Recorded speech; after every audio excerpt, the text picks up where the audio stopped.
You're alone.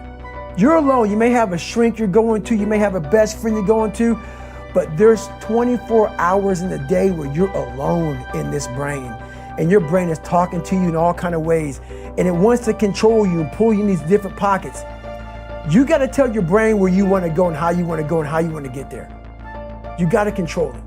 If not, it's over. You got to find the courage.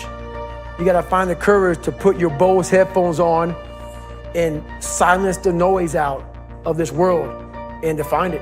And to find it because it's out there, but it's going to take hard work, courage, self-discipline. It's going to take all the non-cognitive skills. The amount of work I put into being who I am, I don't have enough time in the game. Like, I don't talk about it. I don't brag about it.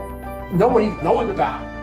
Like 99.9% of the shit I did to get to where I'm at today was alone, out there running in cold and heat, suffering in pools, trying to swim, at home in a room by myself, trying to teach myself how to read and write, how to study. You know, no one saw that. There was no video camera, there was no podcast, there was no Who's David Goggins. It was me. Just for me trying to get in the military, which everybody can do.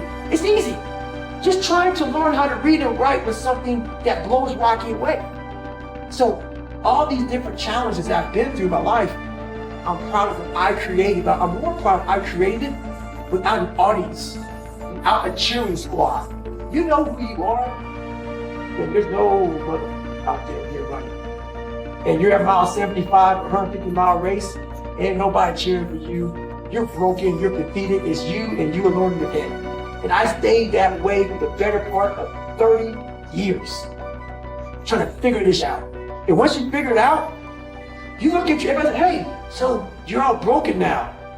You know, is that how you want to be? Yep.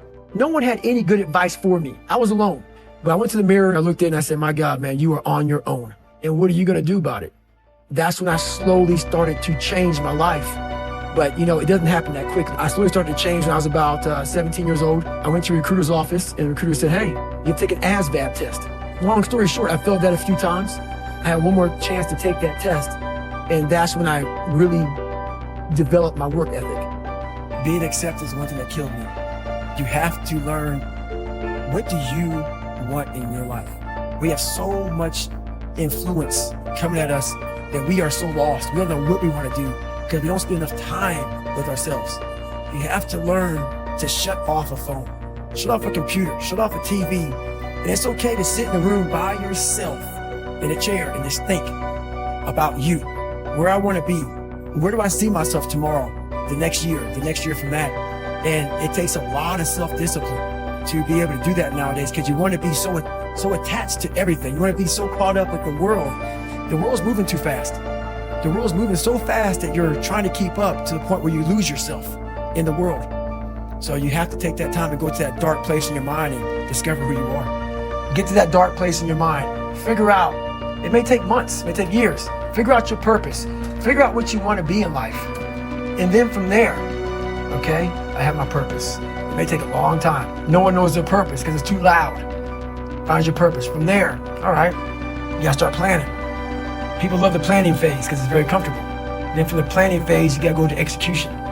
So the execution phase is what we all hate because that's where the real work begins and that's when the failure happens and the failure and the failure. That's kind of how you have to do it. Life created this person, me. Life created me to be this person I was back in the day. And I had to realize, man, that's okay, man. It's not my fault. Now I gotta go back and fix this though. So a lot of this isn't your fault, why you do some things you do, why you feel the way you feel. But no one's coming back to save your ass.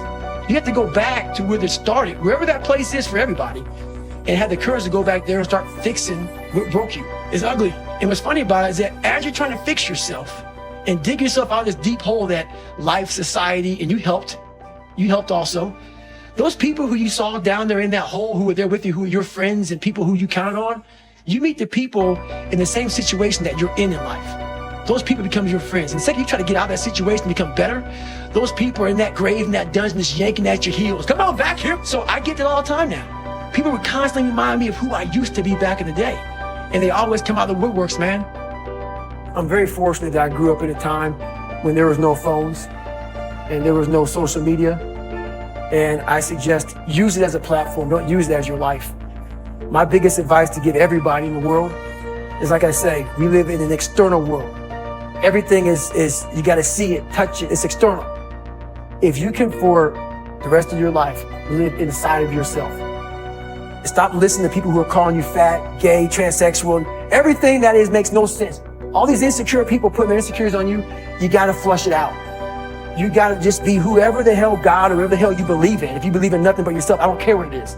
You got to take everything and throw it away. You have to believe in one thing, and that is yourself.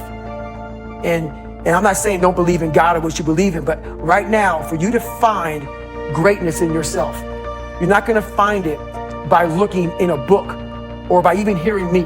I may give you the spark, but you've got to go inside yourself to find it. And that means you got to be quiet. Go in a room, stop talking, search your soul, search your mind, search your abilities, and you'll find it. But if you're not looking for it, you won't find it. So you got to go start your journey. And the journey starts with you finding, why the hell am I here on this planet Earth? Why am I here? And if you don't know that, you will live the rest of your life searching, always asking the question, why? The most important step we're ever taking in life is our next one. A lot of us get our feet stuck in concrete. We get our feet stuck in concrete because we're afraid to make enemies. We're afraid to speak what's in our mind. We're afraid of being in that group of people. And when you walk away, we're afraid of what they might say behind your back. All that fear clouds your brain, clouds your thinking. One thing in life, you're gonna always have haters. Embrace them. If you can walk on water, trust me, your haters will say, you can walk on water because you can't swim. Learn one thing, shut the noise out. Embrace the fact that people don't like you. It means you're doing something right. Stay hard, stay in the fight. This applies to everything in life. Anytime you move from being normal to trying to be exceptional, people aren't gonna like that. And nowadays, it's very easy to be a coward. Why? We got Instagram. Most folks don't tell you to your face. They go online. Don't let cowards get in your head.